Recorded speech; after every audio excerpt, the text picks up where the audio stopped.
Damals nach der Schule.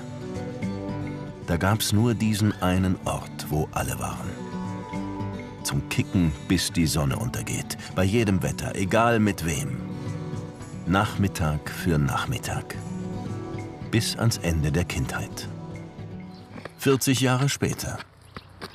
Also eigentlich müsste er jetzt schön mit Effet ins rechte Kreuzeck.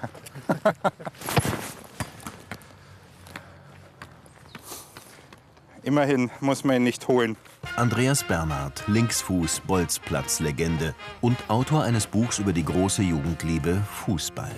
Das reicht natürlich so weit zurück, die Liebe zum Fußball, dass man es gar nicht sagen kann. Ne? Weil in den ersten Erinnerungen, die man hat, war der Fußball schon da. Ich glaube, dass das Verhältnis zum Ball der Zugang zur Welt war. Einst führte dieser Weg zu dem sagenumwobenen Abenteuer. Ein rauer Steinplatz. Heute liegt dort Kunstrasen. Doch die Teams sind genau wie damals bunt gemischt. Da war ich ja einer der Allerjüngsten. Also ich nehme an, dass ich so mit 5, 6 angefangen habe, hier zu spielen. Und die anderen kamen einem super erwachsen vor. Wahrscheinlich waren sie 14 oder 15, aber für mich waren das so ausgewachsene Männer. Man weiß gar nicht, wo die Tür ist. Wie kommt man hier rein? Eigentlich müssten wir jetzt gleich spielen gegen die. Wir vier gegen Zucken, hat man früher gesagt. Alt ist die Geschichte öffentlicher Fußballplätze nicht. In München entstehen die meisten im Zuge der großen Bauten für Olympia. Sport in die Mitte der Gesellschaft holen. In den Parks treffen sich Kinder quer durch alle Schichten. Der Bolzplatz ist der große Gleichmacher. Wenngleich jeder Mikrokosmos sich von dem einen Platz weiter unterscheidet.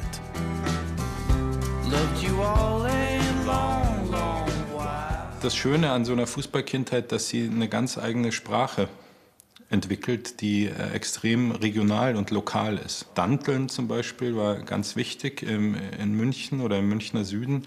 Das bedeutet halt den Ball jonglieren. Und wenn man jetzt 100 Kilometer weiter nördlich gehen würde oder 100 Kilometer weiter südlich Richtung Österreich, wird es schon wieder ganz anders heißen. Das war schon ganz schön, dass es wie so eine Art Mikrolekt gab, könnte man jetzt wahrscheinlich sprachwissenschaftlich sagen, den wahrscheinlich nur 30 oder 50 Leute beherrscht haben und sonst niemand.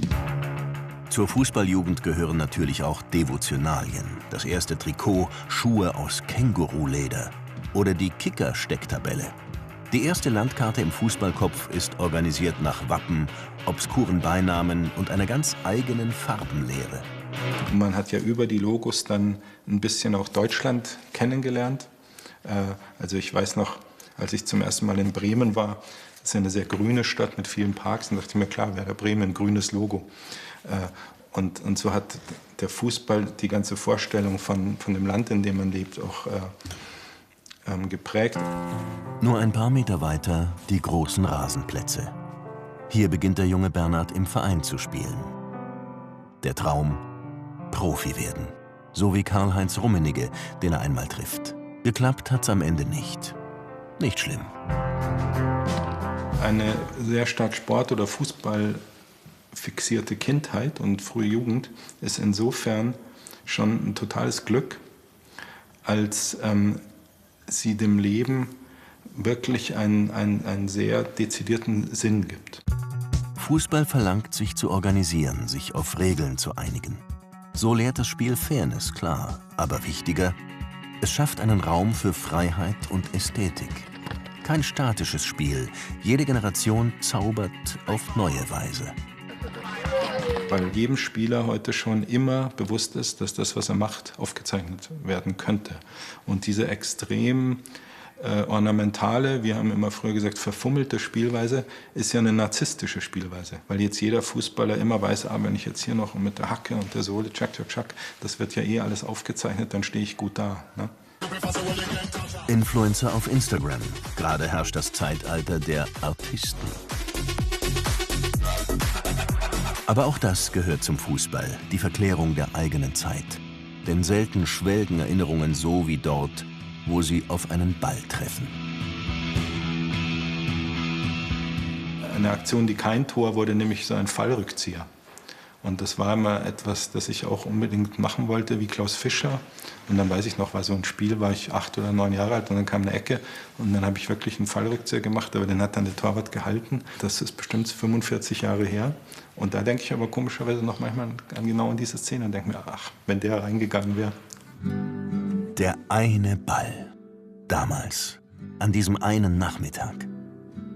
In seinem Buch fängt Bernhard ganz wunderbar dieses besondere Lebensgefühl ein, das Nicht-Fußballer nie verstehen werden. Der Ball ist rund und ein Spiel dauert ein ganzes Leben.